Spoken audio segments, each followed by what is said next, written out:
एक दिवस दौलताबाद येथे जनार्दन स्वामींनी समाधी घेतल्याची वार्ता नाथांकडे आली. पण एव्हाना नाथ स्थितप्रज्ञ झाले होते. त्यांनी सांगितले, फाल्गुन वद्य षष्ठीला येथे उत्सव करायचा आहे, त्याची तयारी कर. उद्धवाला पुढे उलगडेना. तेव्हा नाथांनी सांगितले, जनार्दन स्वामींचा जन्म फाल्गुन वद्य षष्ठीचा. त्यांना दत्तात्रेयांचे दर्शन याच तिथीला झाले. मलाही त्यांनी दत्त दर्शनाचा लाभ याच तिथीला मिळवून दिला. स्वामींनी समाधी घेतली तीही याच तिथीला.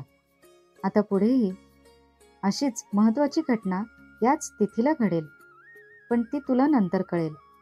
त्यांच्या सांगण्याप्रमाणे फाल्गुन वद्य षष्ठीला जनार्दन स्वामींची पुण्यतिथी म्हणून मोठा उत्सव केला गेला.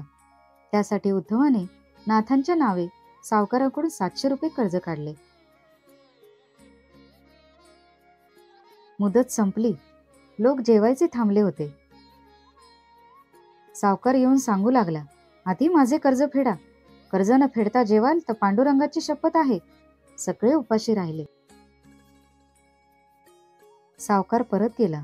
तोच उद्धवाच्या रूपाने भगवंताने तेथे येऊन सावकाराचे पैसे फेडले. सावकार नाथांकडे आला.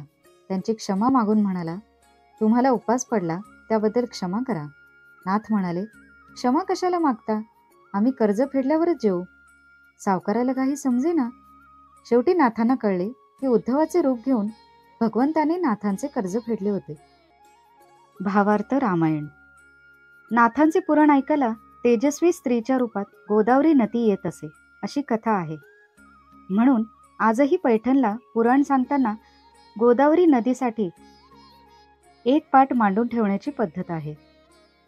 नाथ भावार्थ रामायण नावाचे मोठे काव्य रचून त्याचे निरूपण करत होते. आता त्यांचे उतारवय झाले होते. गावबा नावाच्या एका मठ्ठ मुलाला त्याच्या आईने नाथांकडे पुरणपोळी मिळेल म्हणून पाठवले होते. तुला पुरणपोळी मिळेल, पण तू रामायण ऐकले पाहिजे, अशी अट नाथांनी घातली. गावबा रोज रामायण ऐकत होता. युद्धकांडाच्या 44व्या अध्यायापर्यंत रामायण रचना होत आली. नाथ श्रोत्यांना म्हणाले, मी आता आपल्या सर्वांचा निरोप घेत आहे. मला प्रभूंचे बोलावणे आले आहे. श्रोत्यांना वाईट वाटले. त्यांनी विचारले, हे रामायण पूर्ण कोण करील? हा गावबा पूर्ण करील, असे म्हणून नाथांनी गावाला जवळ बोलवले आणि त्याच्या मस्तकावर कृपाहस्त ठेवला. गावबाने नाथांना प्रणिपात केला व लगेच तो पुढील रामायण कथा ओवी रूपात सांगू लागला. त्याच्या वाणीतून नाथच बोलत आहेत असे श्रोत्यांना वाटले. गावबानेच भावार्थ रामायण पूर्ण केले. फाल्गुन वद्य पंचमी शके 1521 या दिवशी नाथांची प्रकृती बिघडली. त्यांना मूर्छा आली. इतरांसारखाच नाथ देह ठेवणार की काय अशी शंका काही लोकांच्या मनात आली. नाथांनी ही शंका मनोमन जाणून उद्धवाला म्हणाले, मी उद्या जलसमाधी घेणार आहे. उद्या फाल्गुन वद्य षष्ठी आहे. उद्धवाला नाथांनी पूर्वी सांगितलेले षष्ठीचे महत्त्व आता उलगडले. दुसऱ्या दिवशी म्हणजे षष्ठीला दिंडी निघाली. गोदावरी तीराच्या वाळवंटात गेली. नाथांनी अखेरचे कीर्तन केले.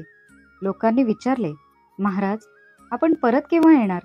तेव्हा नाथांनी तेथेच एक अभंग रचला आणि म्हटला. त्यात ते म्हणाले, जे धर्माची वाट मोडे अधर्माची शीग चढे, ते आम्हा येणे पडे संसार स्थिती. नाना मते पाखंड कर्मठाई अति बंड, तयाचे ठेचावे तोंड हरी भजने. इत्यादी विचार त्या अभंगात त्यांनी सांगितले. नंतर नाथ गोदावरीच्या प्रवाहात शिरले. कृष्ण कमल तीर्थावर त्यांनी आपला देह जलार्पण केला. त्यांचा पार्थिव देह वर आल्यावर हरिपंडिताने अग्निसंस्कार केला. नंतर तेथे नाथांची समाधी बांधण्यात आली.